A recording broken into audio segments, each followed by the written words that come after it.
quake, I grabbed Lenny, who wanted to rush in to save his loved one, and as a result, I broke my leg. Later, on the day Lenny and I got married, that girl jumped off the building because of her disfigurement. But he didn't say anything, and for decades, I continued my rehabilitation with a leg injury.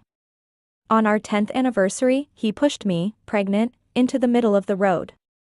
Before he turned away, he asked me, "Rose, have you experienced this feeling of helplessness?" As the car ran over my body, I finally realized how much he hated me all along. When I opened my eyes again, reborn at the moment the house collapsed, I let go of his hand. Chapter 1. Lenny, run. When the load-bearing wall collapsed, Lenny decisively let go of my hand. I wanted to rush towards him, but my steps faltered. Through the thick smoke and dust, I looked at him. In my previous life, I desperately pulled him back, using my body to shield him from the falling debris. The sharp stones hit me, causing an excruciating pain that made me momentarily lose my senses. I thought I was going to die, so with the last bit of strength, I whispered in his ear, "Lenny, be happy." Later, I woke up in the hospital and saw that I only had half of my right leg left. I couldn't describe the feeling in my heart at that moment. Realizing that I could no longer continue my beloved fencing in this lifetime, I collapsed in despair and cried uncontrollably. But Lenny's mother came to see me, and they knelt down, begging me not to cry, saying that they would only get up once I stopped crying. That sunny and cheerful boy stood beside me, feeling helpless, using trembling hands to wipe away my tears. "Rose, let's get married. I'll take care of you for a lifetime." At that moment, the weighty love briefly smoothed the deep abyss in my heart. I always thought that Lenny's profound gaze towards me was awakened by love. It wasn't until later, when the car tire ran over my abdomen, that I realized it was extreme hatred. "No, I have to save Urania, she hasn't come out yet." Lenny's rough shout interrupted my memories. He waved his hands, gesturing for me not to come near him. I looked at his still youthful and innocent face, vividly remembering the past 10 years. I remembered how he accompanied me through countless rehabilitation sessions, how he held me tight in his strong arms every time I fell. But I also remembered, on our 10th anniversary, he pushed me, without my prosthetic limb, into the middle of the road, and whispered in my ear, "Rose, do you remember what day it is? My Urania, she's been gone for 10 years. She had already accepted my confession, and everything was supposed to get better. I want you to experience this feeling of helplessness too." His voice was filled with such hatred, like a sharp knife, ruthlessly piercing into my heart. The speeding wheels ran over my abdomen, and the vibrant blood stained the pregnancy test notice in my pocket. It was the surprise I had prepared for Lenny on our 10th anniversary. "Don't come near me." Lenny turned and ran upstairs, glancing back at me as he ran. He thought I would do anything to stop him. But this time, I wouldn't. Chapter 2. After being discovered by the rescue team, I was put into the car. Lenny and Urania, however, were nowhere to be found. I didn't know if he had found her, if he had saved his beloved girl. I closed my eyes, still hearing Lenny's words from a previous life. "Life and death are predetermined, fortune is in the heavens. What makes you think you have the right to intervene in my life and death? I love Urania, and I'm willing to die for her. Why do you try to stop me?" Pity that our 10 years of childhood friendship couldn't compare to the 1 month Urania spent with him. He, who used to be so motivated and driven, abandoned an important exam for her, losing all chances of receiving any awards. He said he had never met someone who fit his heart so perfectly. But he never stopped to consider if someone so perfect and compatible with him was even possible. The rescue vehicle took us to the hospital for examination. There, I saw Lenny's mother, her face worn and tired, grabbing hold of my hand. "What about Lenny?" I shook my head. "I don't know." "Weren't you together? How could you not save him?" I was speechless. In my previous life, Lenny's mother initially felt grateful towards me, but later she would bring up my disability, believing that her son accepting me was my good fortune. She even secretly introduced him to potential girlfriends more than once. I had lost my temper a few times, and she would clutch her heart, pretending to be ill, and Lenny would stand in front of her, silencing me. He went in to save people, I couldn't stop him. I looked at Lenny's mother, no longer having any words to say. Lenny lost his father at a young age, and his mother raised him alone. Now that he was about to graduate, if something happened to him, I didn't know if his mother would be able to bear it. How could you? How could you not stop him? You watched him go to his death with your own eyes. How could you be so cruel? People started gathering around us, and Lenny's mother clutched her chest, sitting on the ground wailing. My son has been in a relationship with her for so many years, taking care of her all this time, and now she just ran off on her own, leaving my son behind. A journalist beside her aimed a camera at me, and several passers-by raised their phones, wanting to record the scene. I could even imagine the video being posted online, with so many uninformed people calling me heartless. But at that moment, a stretcher stained with blood was carried in from the entrance, and Lenny's mother, who had been sitting on the ground just moments before, lunged forward. It was Lenny, covered in blood, his mangled arm tightly bound with gauze, revealing a grotesque sight of flesh and blood. Chapter 3. Are you crazy? Why did you go to save people? If something happens to you, how am I supposed to live? Her desperate cries echoed through the entire corridor, but Lenny smiled palely. I saved Urania, I saved Urania. As long as Urania is safe, I'm willing to do anything. The faces of the people around them changed. Urania? Isn't that another girl? Wasn't he dating someone else for a long time? How come there's suddenly a Urania? Isn't this moral blackmail? Is your son's life more important than others? Seeing the public opinion shifting, Lenny's mother couldn't explain anymore. Her face turned pale as she fell backward, no longer babbling. It seemed that this time, it wasn't an act. The medical staff hurriedly rushed to them, and I turned and walked into the adjacent examination room, no longer paying attention. The examination results were normal. When I left the hospital, I heard news about Lenny. It was said that he survived but lost an arm and needed amputation. In this life, the roles had reversed. The injured person became him, and the one who saved his loved one became him as well. In the future, I hope Urania can accompany him smoothly on the path ahead. I stood outside the ICU, looking at the flashing red light, and the face of Urania from the previous life appeared in my mind. When the walls were shaking and everyone was running out, Urania held her phone with a determined tone. Tell me you love me, or I'll die right here. I won't run, Scott. If you don't promise me, I won't live. I had seen her on and off relationship with that senior from the directing department, and I had heard her mocking her female friends, saying, Lenny? I'm just playing with him. I'm not serious. How would Scott know what it feels like? So, I wanted to stop Lenny. I wanted to help him escape from the fate he shouldn't have, even if he had feelings for someone else, even if he cruelly pushed me away for someone else. But I still cherished our years of friendship, and for the sake of my own conscience, I wanted to pull him out of the quagmire. But since he was determined to jump without hesitation, it was just as he said.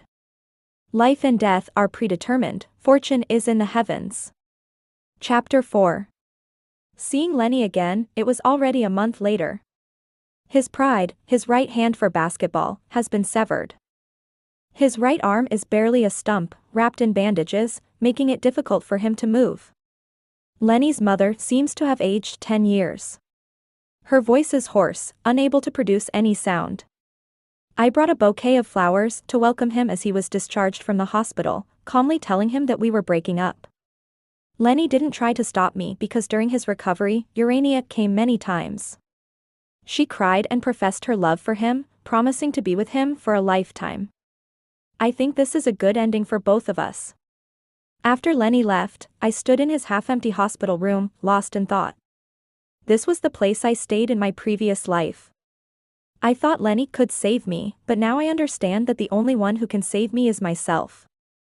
As I glanced aside, expecting to see Lenny and Urania in a loving embrace, I instead saw the petite girl embraced by Scott, passionately kissing each other, their eyes fixed on me. Suddenly, my phone rang, interrupting my gaze. I picked it up, and it was my mom calling. As I answered the phone, I lowered my head, and Lenny had already reached the ground floor. Scott was nowhere to be seen by Urania's side. She rushed into Lenny's arms, holding a bouquet of vibrant roses, with a smile of pure happiness on her face. "Hello, Mom." I answered the phone, but my gaze never left the scene downstairs. Unaware of everything that just happened, Lenny wanted to embrace Urania, but struggled with his missing arm, failing in the end. "Rose, where did you go?" My mom's voice sounded urgent on the phone. In my previous life, she was devastated when I broke my leg, but she never blamed Lenny. However, after we got married, she mentioned a few times in private that Lenny was deep and mysterious, unsure if he was a good choice. But Lenny was always so obedient in front of her, and he was especially gentle with me. I even had a few arguments with her, telling her not to overthink things. After being reborn, I finally understood that it was intuition, an intuition born out of love. If only I had listened to her words earlier, perhaps the outcome would have been different. "Don't worry, Mom. I've already said goodbye to Lenny." I softened my tone, but in that moment of looking down, I felt an electric shock throughout my body. Scott, not far away, with his hands in his pockets, stood among the flowers, looking up. When our eyes met, a mischievous smile played on his lips. He brought his index finger to his lips, making a shh gesture. There was a hint of danger in his eyes, as if warning me not to speak out of turn. Chapter 5. In fact, it is not surprising that someone like Urania, with her abundance of admirers, is flourishing romantically. Even in the performing arts department, where beautiful women abound, she stands out with her captivating presence. Her narrow and deep eyes seem to be filled with a galaxy of stars, possessing a mesmerizing charm when she looks at others.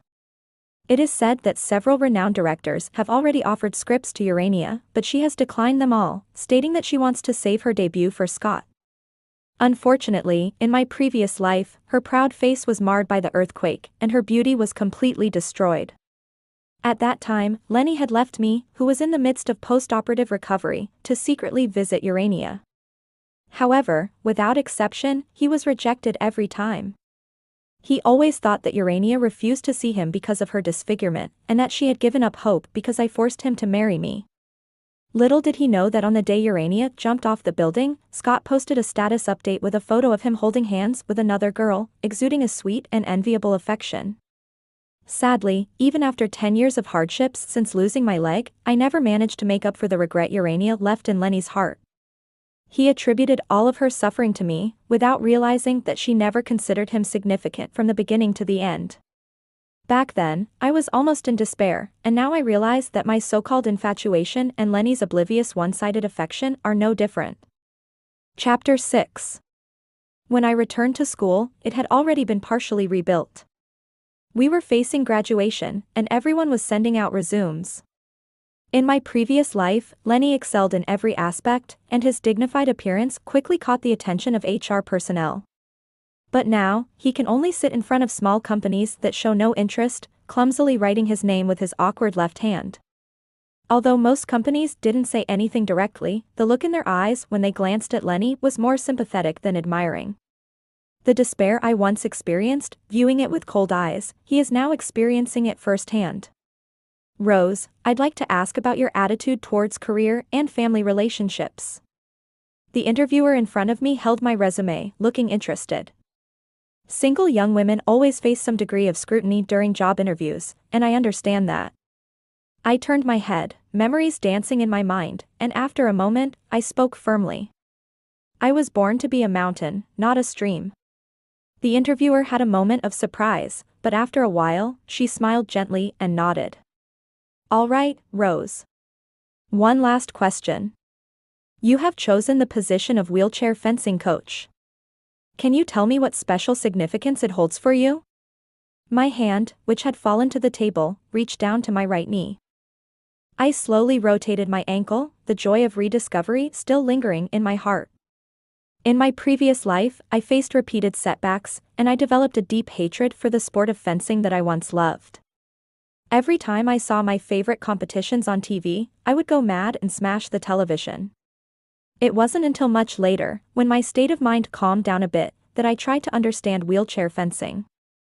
The female coach I met at that time handed me a sword and said that even without legs, as long as I grew wings, I could still fly.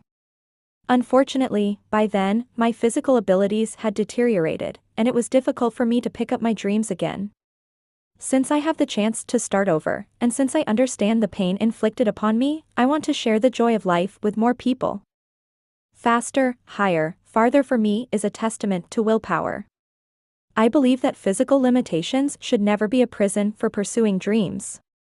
Those were the words spoken to me by the coach in my previous life, and they are now my belated consolation to myself. Chapter 7. At the end of the show, I saw Lenny and Urania. She stood by his side, particularly eye-catching, with a sweet and gentle voice. "Lenny, don't worry. It doesn't matter if you don't have a job. I will take care of you for the rest of our lives." Upon hearing this familiar conversation, I smiled softly.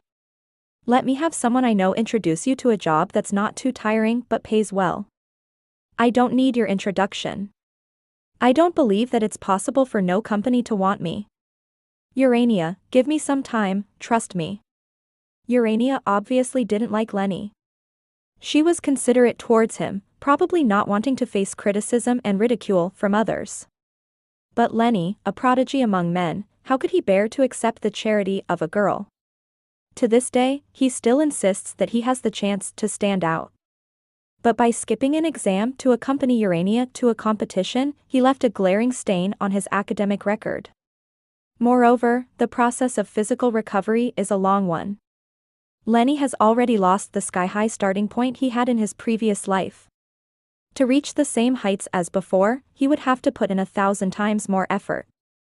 I walked past them without turning my head, but as I passed by, I clearly heard Lenny's deliberate amplified voice. "Urania, I will make you happy." I glanced out of the corner of my eye and saw him turning around, wrapping his arms around her waist, his gaze seemingly flickering in my direction. Pretending not to hear, I didn't look back. In my mind, there was that 18-year-old boy, waiting for me all night outside my house, holding a can of stars, hesitantly saying to me, "Rose, we got accepted to the same university. Can we be together? I will definitely make you happy." Closing my eyes, the drifting willow fluff and the boy's sweat-drenched white shirt still seemed to be right in front of me. We put in so much effort to be together, but in the end, we were defeated by time. Chapter 8. Rose. A sweet voice interrupted my thoughts as Sophia came bouncing over from a distance, crashing into my embrace. For the graduation play, be an actress for me. I met Sophia in a club. Coming from a well-off family, she was studying directing and was about to go abroad for further studies after graduation.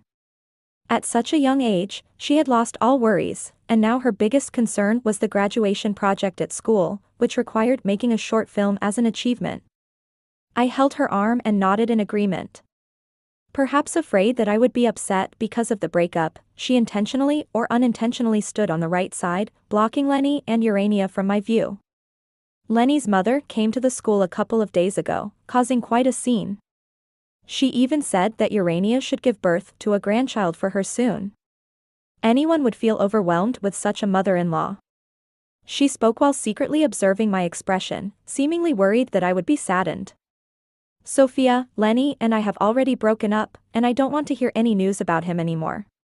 I was at a crucial point in my life, where there were things more important than so-called love. I didn't want someone who could never be a part of my life again to interfere. That was my punishment to myself." Chapter 9.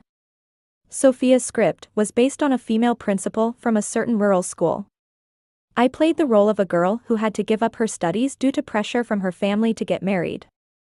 During rehearsals, I noticed that we were in the venue next to Scott's, and Urania was playing the lead role in Scott's script. The two of them were always together, with their relationship being ambiguous. Almost everyone in school had heard about it, but due to Scott's background, no one dared to say anything. Lenny had received some positive responses from the company he applied to, but for some reason, all communication suddenly went silent. He had no choice but to accept Urania's arrangement and rely on connections to get into a company. It was said that the salary was quite good. But this also meant that he would have to be subordinate to others, becoming what he used to detest the most. According to the flow of my previous life, he should be undergoing rehabilitation therapy now. It was the most difficult period of time after losing a limb, repeatedly accepting his own changes and facing his most unbearable pain. Lenny's emotions started becoming unstable, and he needed Urania's company to fill the void in his heart.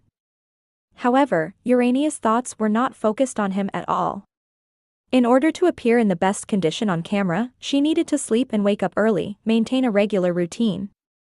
Maybe because she was immersed in love, she became even more beautiful.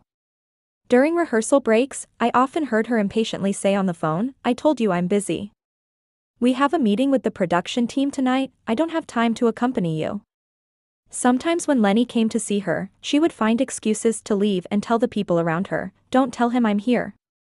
On Valentine's Day, Lenny came to see Urania with flowers, but Urania was busy rehearsing and didn't even acknowledge him. In front of everyone, Lenny couldn't help but get angry. He forcefully threw the bouquet to the ground and sternly questioned, "Urania, I called you so many times, and you didn't answer. What are you trying to do?" In the moment of silence, Urania didn't give him a good face. She, who always relied on her beauty to command attention from boys, had never experienced such humiliation before. Immediately, she retorted with a mocking tone, "Lenny, I'm busy.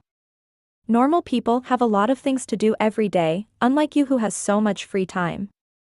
She emphasized the words, "normal people," clearly provoking Lenny. He stood there stunned, almost unable to speak. "Urania, do you have any heart?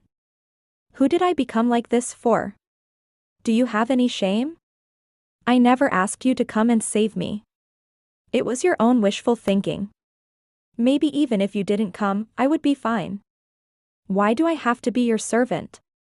Don't forget who arranged your job for you. I don't owe you anything, Lenny." Lenny was angered and frustrated by her words.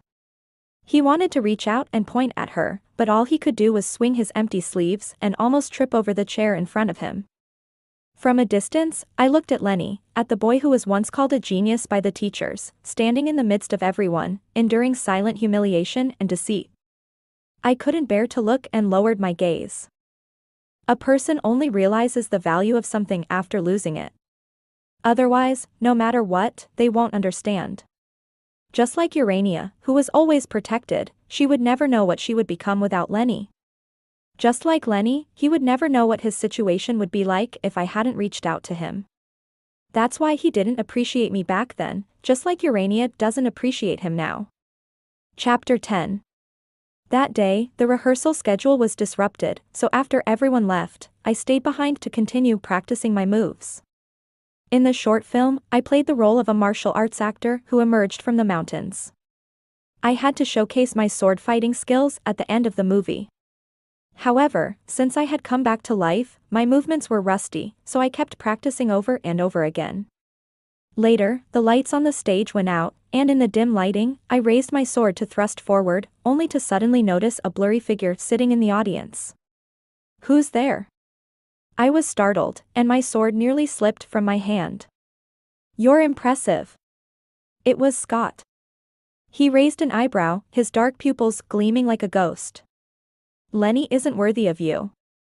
I thought he came to warn me not to speak out of turn, so I took the initiative to bring up that matter. "I won't talk about what happened between you and Urania."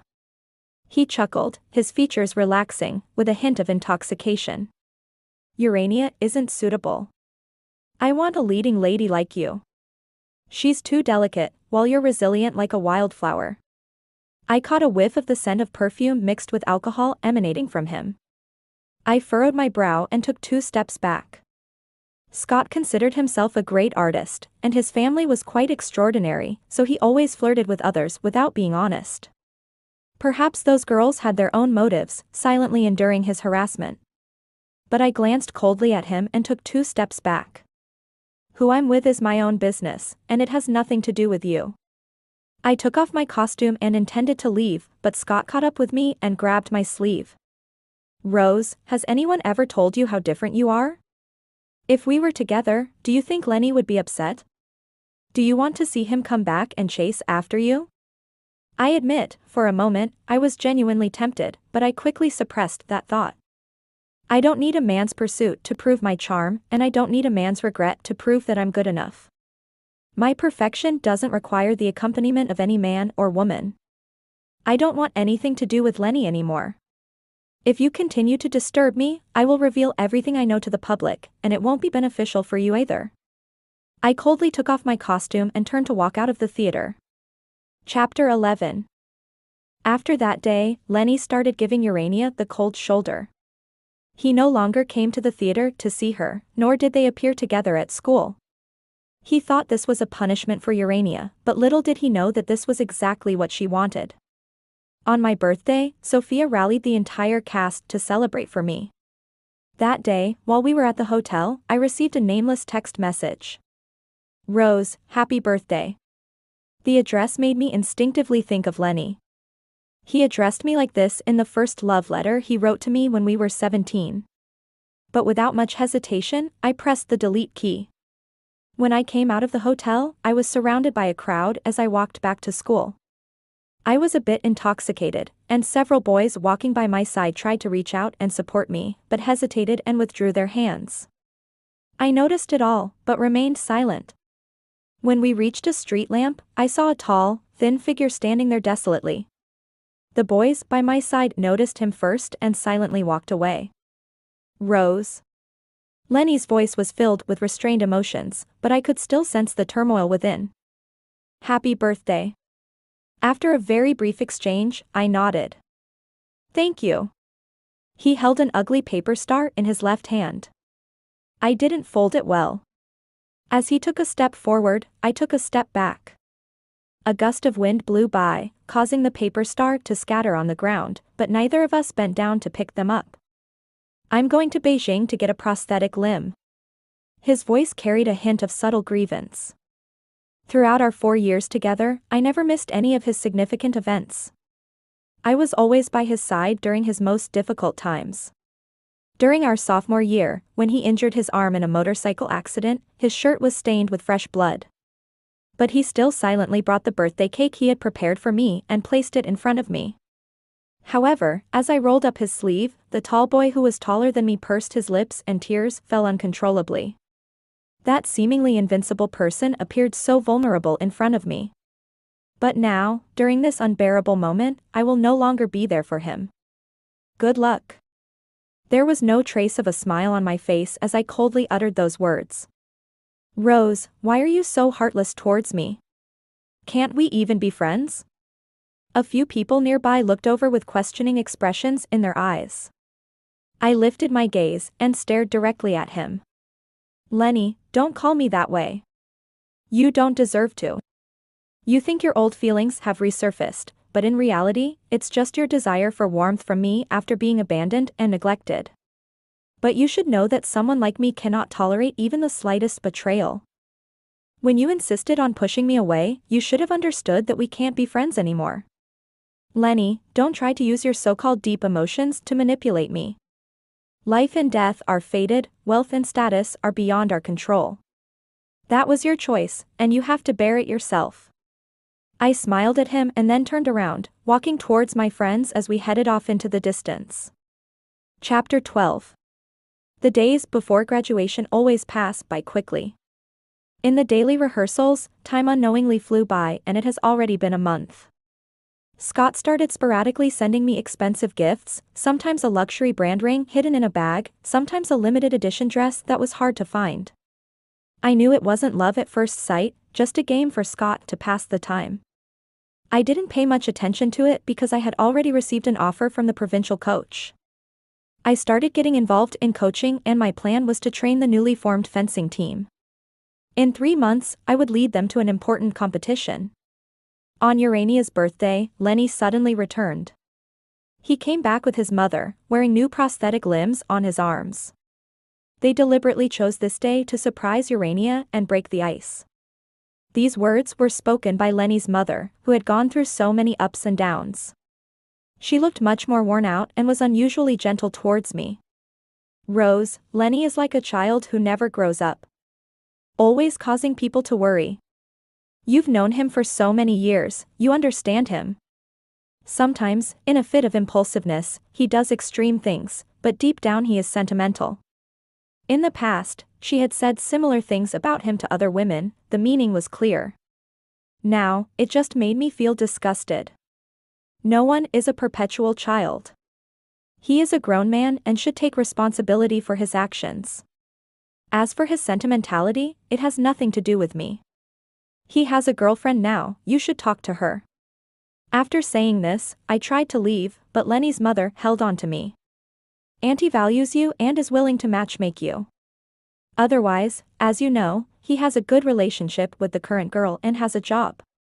To put it bluntly, if Lenny hadn't lost an arm, it wouldn't be your turn. Whenever she talked about her son, she still had a proud tone.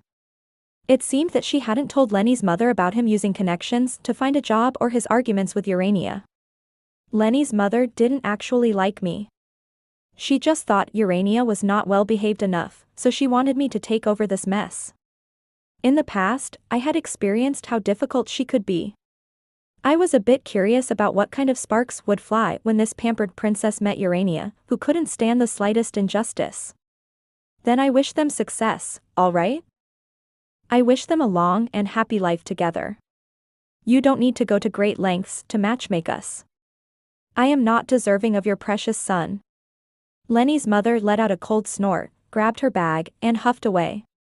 But in that moment, when her hand was in front of me, I noticed her fingers were swollen like drumsticks, a clear sign of clubbed fingers. It seemed that her heart condition had worsened. I immediately changed the subject, afraid that saying anything more provocative would upset her. Mom, come on, let's go find Urania. Lenny's voice came from the hallway as she opened the door. Then, a group of people entered, lively and filled with laughter. I closed the door, crouched down, and silently organized the props. Sophia said that Lenny booked a large hotel, so many people from both crews went there to join the fun. Naturally, I wouldn't participate. Once I finished packing, I left. Nowadays, I have to go to the provincial team for training every day, so I don't have time to listen to this news. However, as I reached the school gate, I saw an ambulance rushing in, and groups of students running towards the performance building. Hurry, hurry. I heard that a senior from the acting department was caught cheating by her boyfriend. Chapter 13. Later, Sophia told me what happened. She said that on that day, a group of people eagerly pushed open the door to the dressing room, expecting to see Lenny and Lenny's mother. Instead, they saw Urania and Scott embracing in disarray. Lenny, upon seeing this scene, stood frozen in place, unable to utter a word. Lenny's mother was even more enraged, her face turning pale. She rushed forward, grabbing Urania by the hair, intending to hit her. But Urania kicked her in the chest, knocking her down. Lenny also stepped in to help, engaging in a scuffle with Scott. All of this was captured by someone in the crowd, who had been holding a camera to record the surprise. I waved my hand, indicating that I didn't want to hear any more, but Sophia continued. It's not over yet. In the chaos, someone accidentally pushed Urania, and she fell to the ground, bleeding profusely. I was completely shocked, and I choked on my drink. I heard that Urania was already 3 months pregnant. Now, the child is gone. I wonder how they will handle it in the end. Calculating the timeline, Lenny and Urania hadn't been together for 3 months. I didn't know how Lenny, who was unaware of this news, would react. Lenny's mother is also in the hospital. It seems her heart condition worsened, and she was almost not saved. She's still in the ICU. Rose, you're really lucky. Breaking up with Lenny back then was the right choice. Don't get involved in this messy situation they have now. You're fortunate. Lenny was always smooth when he was with you. It's a pity he didn't know how to cherish it. He deserves the situation he's in now. Sophia continued to talk animatedly, her words a bit extreme, but I knew she was standing up for me completely. All right, Sophia, let's not mention Lenny anymore. He's just an ordinary person I've known for a bit longer now. Let me show you the young girl in our team from the other day, look at how beautifully she executes her moves. I took out my phone, and on the screen was a girl who had lost her legs due to polio, raising her sword high and skillfully delivering a decisive blow to the throat to her opponent. Before joining the training, she almost succumbed to her parents' pressure and married a deaf-mute man she had never met. But this skill allowed her to boldly say no to the family members who bullied her. "Rose, you're amazing." Sophia's eyes welled up with tears as she gave me a tight hug. "When I become a director in the future, I will definitely turn your story into a movie." Chapter 14. The graduation exam arrived as scheduled. Sophia's short film was a great success. At the end, a group of girls held hands tightly and recited loudly, "I am a high mountain." Amidst those recitations, I put on my fencing uniform and showcased my swordsmanship on stage. I desire to overlook the mediocrity of the ordinary valleys from the pinnacle of the mountains. As my flowing robe soared, I seemed to see a speeding car and a woman sitting helplessly in a wheelchair, her eyes filled with tears, singing in despair. "Save me, who can save me?" Across the timeless space of never meeting again, I answered her question. "I will save you, I can save you." And so, the traffic came to a halt, the bulging belly returned to tranquility, and I grew legs again, standing up and pulling myself to safety amidst the swirling dust. Having reincarnated, I will love myself dearly. The applause thundered from the audience. I saw Lenny, sitting among the crowd, crying uncontrollably. The first person to stand up and offer flowers turned out to be Scott. I saw him holding a bouquet of roses that almost completely blocked his entire body, walking towards me. "Rose, you look beautiful today." The center of that bouquet shimmered, with words written clearly. "Rose, I like you." But I didn't accept. In the end, it was Sophia, in her role as the organizer, who took the flowers on my behalf, and politely responded to him. "Thank you for your support." While packing my belongings backstage, a figure stood at the door, looking straight at me. When I turned around, it was Lenny. He walked over and opened his arms to me with all his strength. "Rose, we're graduating. Can I hug you?" We both knew that after this period of time, we would never have the chance to see each other again in our lifetime. I saw the section of his robotic arm exposed from his sleeve, and in the end, my heart softened. "Rose, I wish you happiness." His voice choked up. In this new life, these words became his farewell to me. It turns out that fate's twists and turns can be strangely amusing. If back then, when I rushed in, you could have pulled me back, how good would that have been?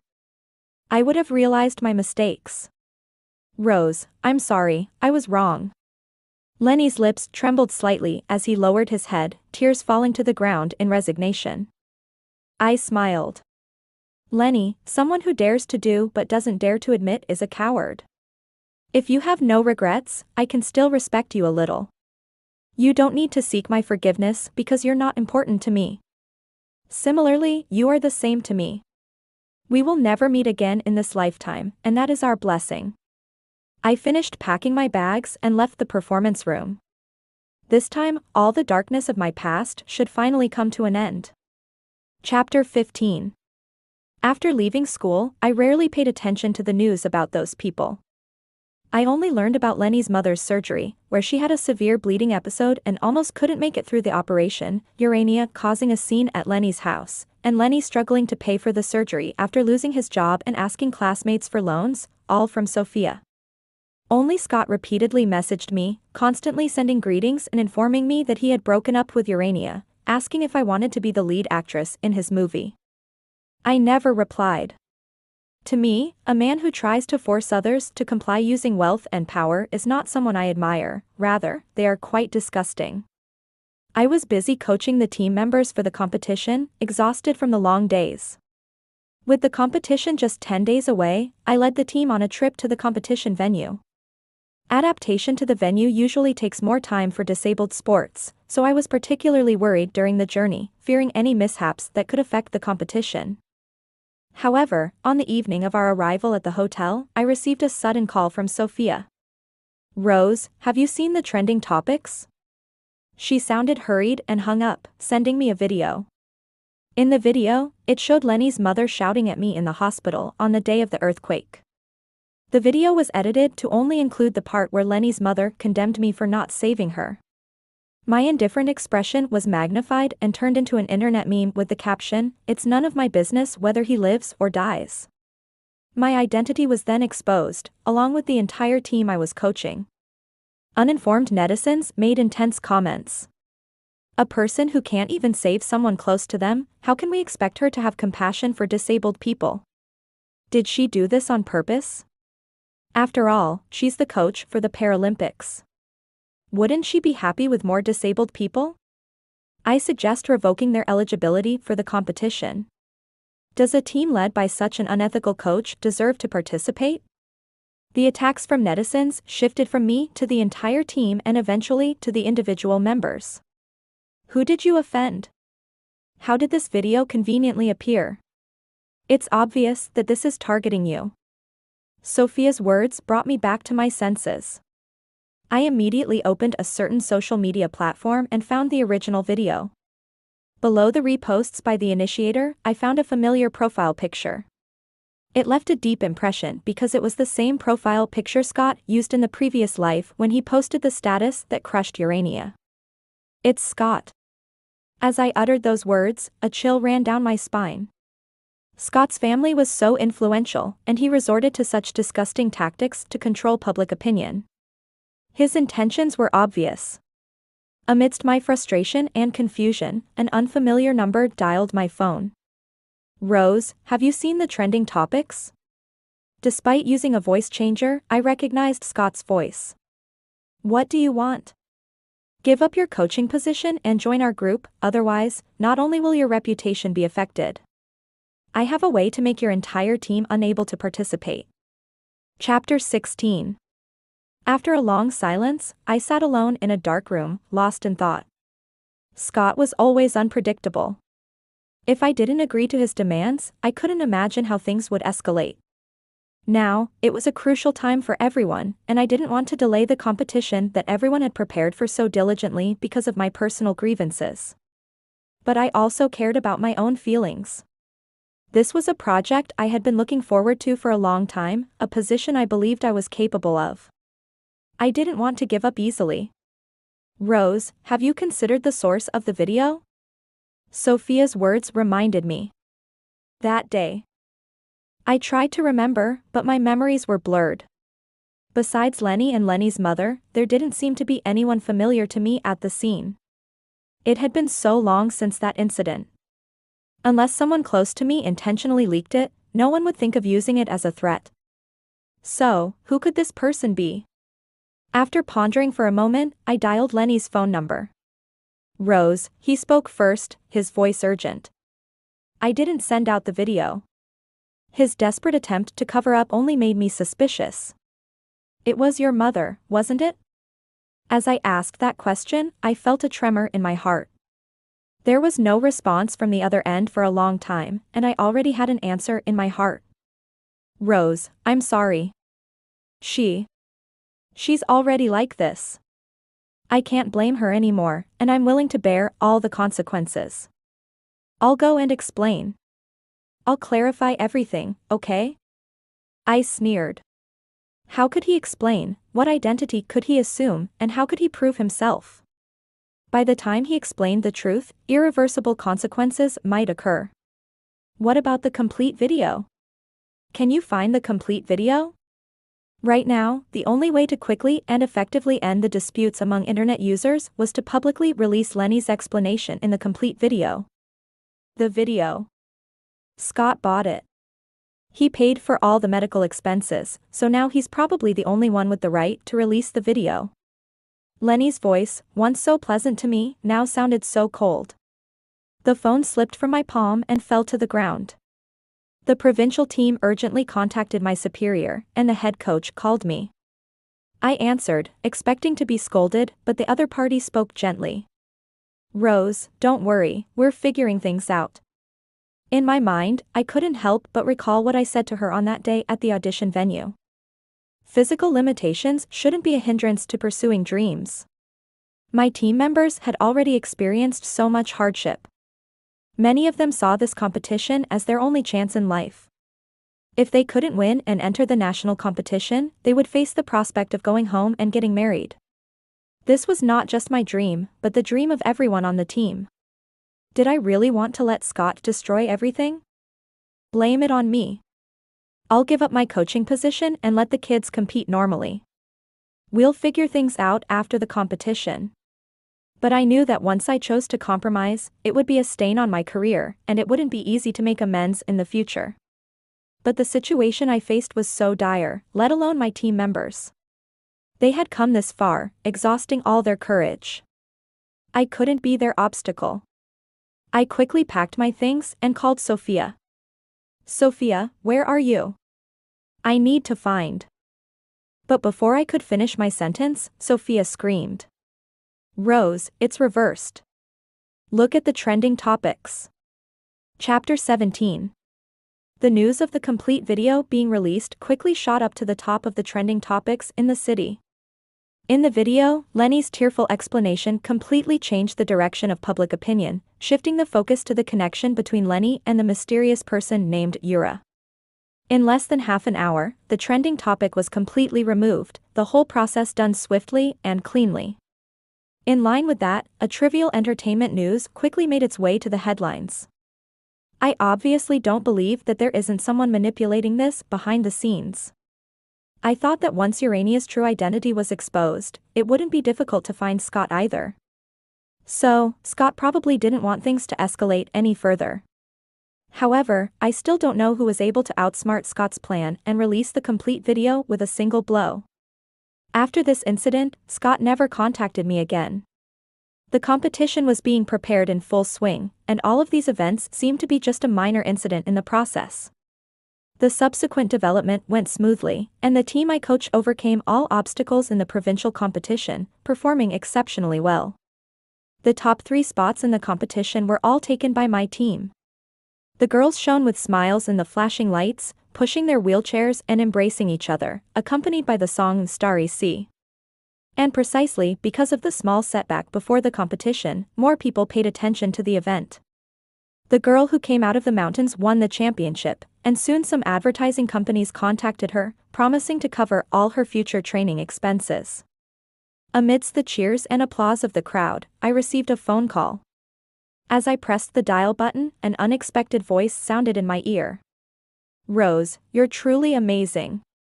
That voice was distant yet familiar, instantly pulling my memories back to the previous life. Chapter 18. In that dim hospital room, a real-time news was playing on the wall-mounted television.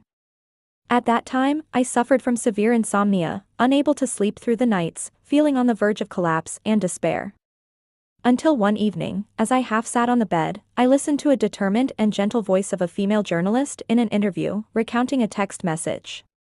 Surprisingly, a sense of tranquility washed over me, and I started to feel drowsy.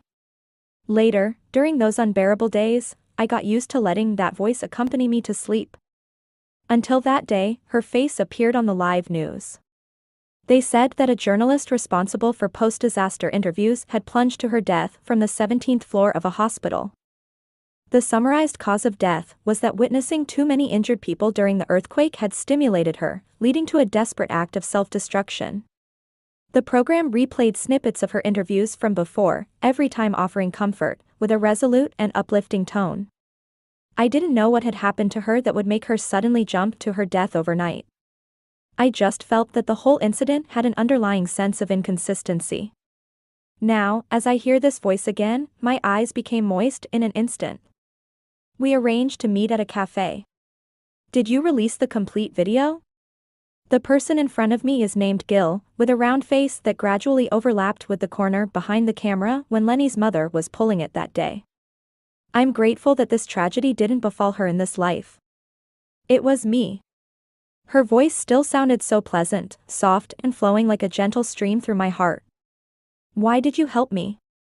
Since Scott was able to use such evidence to threaten me in the beginning, he must have ensured that all the crucial evidence was in his possession. And to achieve that, there were only 2 ways: money and power. As a journalist, she probably couldn't wait to use the evidence in her hands to exchange for Scott's connections and resources in the media industry. Even if that wasn't the case, there was no need for her to risk offending him by supporting me. My daughter is paralyzed. She lowered her head slightly, a tinge of redness appearing at the corners of her eyes as she began to speak. On the day of the earthquake, we had planned to go to the park together, but I had to go for an on-site report at the last minute, so I left her and my husband at home. Later, she had her legs crushed by a falling pillar. What about your husband? She smiled faintly. He was staying in a hotel downstairs with someone else. I found out about it later. The image of the hospital where she fell in the previous life flashed in my mind, and I guessed that it was likely the place where her daughter received treatment. My daughter loves dancing. Her teacher said she has great talent and wanted to recommend her to the best dance school. Her voice choked. She's so young, how can she handle all of this? She resisted treatment and her condition was always poor, until... She looked up at me. During the post-disaster reconstruction, I attended the autumn recruitment at your school, and I heard what you said. I told my daughter your words and showed her videos of wheelchair fencing. She cried for a long time that night, and the next morning, she told me, "Mom, even in a wheelchair, I can still dance." What you gave me, along with the farewell letter she had already written. I raised my head in astonishment and looked back at her, my mouth forming an O shape involuntarily. If it weren't for you, she might have died. If she wasn't in this world, I don't know if I would have the courage to go on. The black and white photos from the previous life seemed to still be in front of me, and my heart trembled suddenly. I had never imagined such an outcome happening to me. Scott contacted me and demanded an exorbitant price for a video, but I told him that the camera was malfunctioning that day and I didn't record anything. Her daughter's serious illness and the ongoing divorce lawsuit with her ex-husband, these heavy difficulties undoubtedly required a large sum of money, a hardship she didn't mention, but I knew. If it weren't for you, I don't know what I would be. A gentleman is not swayed by etiquette and is willing to receive it. If a gentleman treats me with kindness, what more can I ask for? She looked at me, and her words were still resonant and powerful. I used to blame myself, thinking that I wasn't good enough to keep my husband and that's why my daughter had to suffer. But you said it well, we are mountains, not streams. Why should we stop because of small obstacles? What I should do is make him pay the price. If your story must have a savior with a twist ending, I hope it's a woman. Aren't we always fighting foolish men who cause chaos? Our swords can also be pointed at those cowards. She left with these words, and then she was gone. Chapter 19. When the entertainment news exploded, I was attending a celebration banquet for the fencing team. This time, Scott became the one who reached the pinnacle. What was exposed was the explosive news footage taken during Urania's birthday. In the video, the disheveled two of them hurriedly separated, followed by Lenny holding flowers, wearing a stunned expression. The relationship between the three of them was discussed, escalated, and ultimately ignited public opinion. I don't know how Gil managed to obtain this video from Scott's good friend, but I know that those who betray will eventually be betrayed, and those who gather for personal gain will eventually disperse when the gain is exhausted. This is the cycle of nature. Urania's performing career just started to take off when it hit a stumbling block. Netizens compared her to the girl in the video and took a long time to confirm it was her. It wasn't until I saw her recent photo that I realized the stunning beauty she once was has faded away. Seeing that there was no way to turn things around, her manager also came forward and publicly stated that Urania had become mentally unstable after the heartbreak, constantly undergoing plastic surgery. After several failures, her naturally beautiful foundation was completely gone, and in her early 20s, her face had become stiff and unrecognizable. Without that face, she became a complete scapegoat for attracting firepower, her reputation in tatters. Even the statement she made privately to her good friend. Lenny. I'm just playing around with him. If I didn't do something real, how would Scott know what it feels like to be hurt, was also exposed. I don't know if Lenny follows entertainment news, and I don't know what his reaction would be upon hearing this audio. In the end, the whole incident concluded with the revelation that the investor behind Scott was involved in tax evasion, and it was said that the self-righteous figure had a history of extramarital affairs and was ultimately exposed by his own former wife. Now, he awaits the consequences of the law. We will continue to follow the further development of the situation. This is Gil, reporting for our station. At the very end of the news, a familiar voice echoed in my ears. The woman's eyebrows slightly curved, her tone so light and graceful, yet with a sense of relief and detachment. Chapter 20. It has been many years since I last saw Sophia. After studying abroad and returning to avoid the pressure of getting married, she accidentally became a renowned director while striving to prove herself in the film industry. She reached out to me, saying that a movie based on my life was already in the works. Many talented directors emerged from her generation, but Scott, who was once highly esteemed, ended up in a miserable state. Nowadays, people in the industry have no idea about his whereabouts, proving that he has been completely forgotten by the world. Sophia asked if there were any specific lines I wanted to keep in the script, and I wrote a sentence for her. Many years ago, there was a person who lost hope in life. He told me, life and death are predetermined, wealth and status are in the hands of fate. But what I want to tell you is, as long as you refuse to accept defeat, it can also be, my fate is in my own hands. I told Sophia that I wanted the first group of students I mentored to be the inspiration for the characters in the film. The young girl who was once dark and thin had become a champion in the Paralympic Games. Every year, she would send me a photo, and in those pictures, the girl had shed her awkwardness and smiled radiantly. It was a beauty that rivaled Urania's, a beauty brimming with vitality. Sophia invited most of the students I mentored to participate in this performance. Those girls said I was their savior, that I saved many people who had lost hope, and unexpectedly, I could empathize with them. I gave many people the courage to embrace life. But no one knew that my initial desire was simply to save myself. Yet, in the midnight reverie, I heard the words of the woman sitting in the wheelchair. She said that when a person saves themselves and learns to love themselves, they emit a courage they never imagined. This power is what the world truly needs, the utmost value of becoming the protagonist in one's own life. And I am grateful that this time, I became the protagonist in my own world.